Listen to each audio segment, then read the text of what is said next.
Dahil lang sa pakikialam sa sukli, binugbog ng isang lalaki ang anak niyang babae na 7 taong gulang. Ang kaawa-awang bata namatay kalaunan. Saksi si Marisol Abduraman. Malambing yung bata. Bukod sa malambing, matalino, masayahin.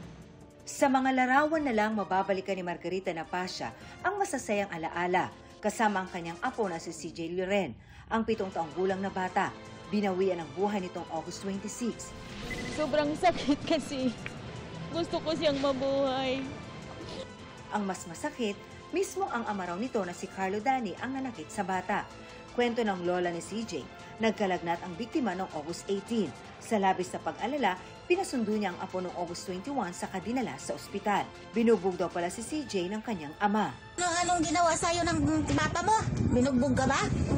Binatukan ako yung kuhanin ko yung suklet. Pinagbabatukan daw siya ng papa niya. Inutusan daw siya bumili, 37 pesos daw ang dala niyang pera. Pagkatapos daw yung sukli, pinakialaman daw po niya dahil ibibili daw sana niya ng tinapay na ube. Kwento pa raw ng bata sa isang doktor, sinakal at pinagsusuntok siya sa ulo. Makalipas ang ilang araw, nag-agaw buhay si CJ hanggang sa tuluyan na siyang namaalang. Ang immediate cause ng death is acute respiratory failure. But other significant conditions contributory to death is multiple physical injuries. Sabi ng lola ng bata, matagal na raw sinabi sa kanya ng apo na sinasaktan sila ng kanilang ama. Nanay, ipakulong mo na po si Papa kasi salbahe siya. Sabi ko bakit? Binubugbog niya kaming magkapatid. At saka si Mama. Minsan naaabutan ko na sinasaktan niya yung bata.